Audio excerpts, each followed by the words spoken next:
to talk about sight reading and how to practice it. So you see that right here I have a Johann Sebastian Bach violin sonata. Well, I have the first two pages out here.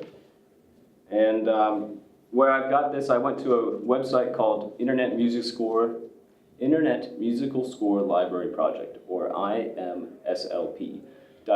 I believe is the website name.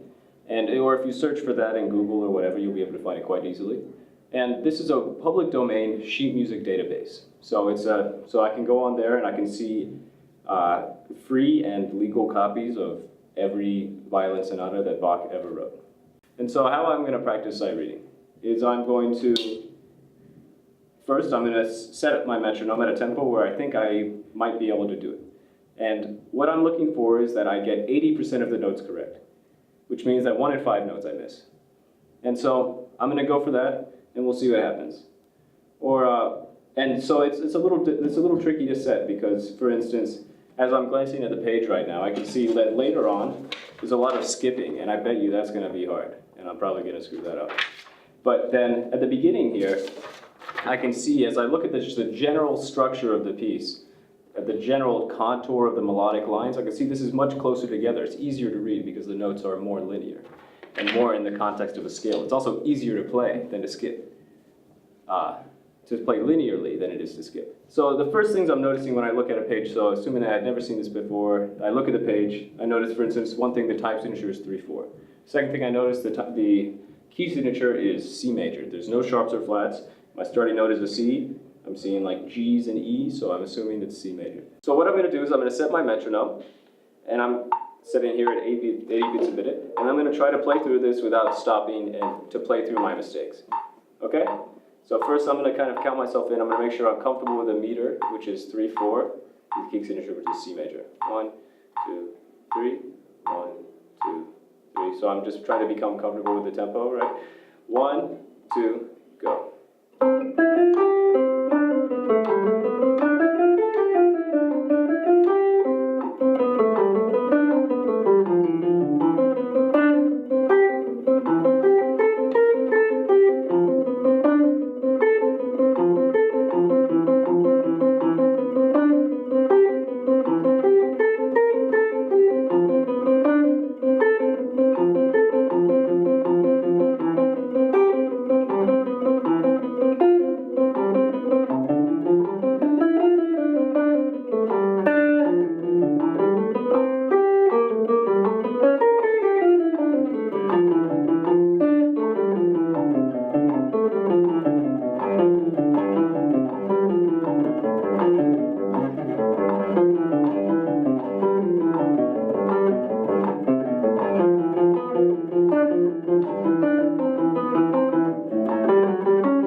So you can see I totally made mistakes, and I'm making a face when I do it too. That's probably pretty funny, like grimacing at myself. And even in the first page, when maybe you thought I wasn't making mistakes, I was missing a note here and there, like a starting note. So for instance, some of these lower pitches in the beginning of these arpeggios, I was playing those a little bit incorrectly. So maybe it would go like F, E, F, and maybe one of these times I stayed on F the whole time. So even in these moments where maybe it sounded better, there were still times when I was making mistakes. And in the second page especially, you could see I made mistakes. I think that was pretty clear.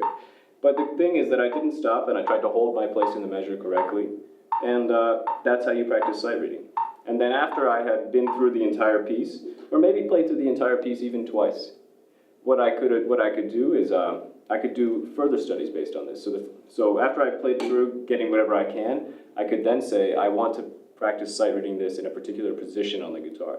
So I could say I'm only going to sight read above, so the 7th fret, as much as possible, right? And there may be instances, so this is actually a violin sonata, and I think there are just a small number of instances where I'll have to break that rule, and I'm going to go a bit slower for myself, because I've given myself a particular task. So now I'm sight reading only in a particular position on the guitar. I'm going to base it around this C major, that C major structure. 1, 2, 3, give myself the 1, 2, here we go.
I've entered into a part where I'm going to continually end up having to be in the low position of the guitar.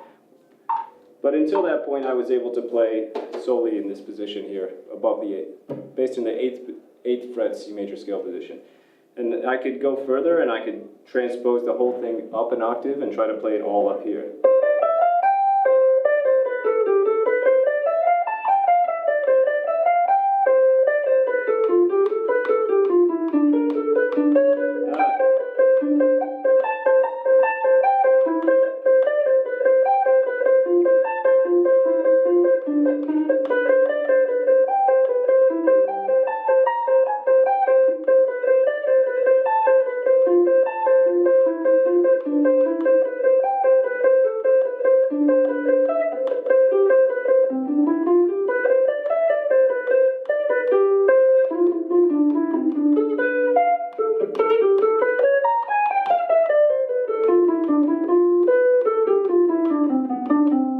See, I'm making more mistakes now.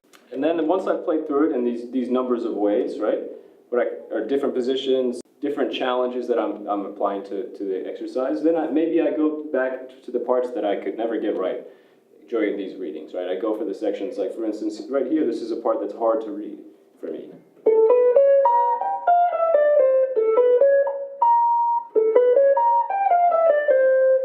This little line right here, and I try to ask myself, why is that hard? And I try to learn what it is and see it. So that's the part I screwed up every time.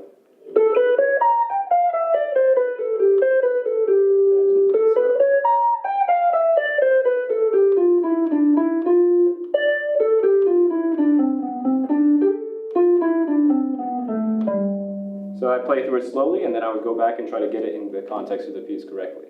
And then it becomes more of a technical exercise. And if you do this for maybe 30 minutes, an hour every day, you can make a lot of progress in just a short time on sight reading. And it's really great for loosening up your fingers and getting challenged by new technical material. This is all very technical. It's all very scale-oriented. So that's basically the topic I wanted to talk about today. This has been my true tip on how to practice sight reading. Thank you.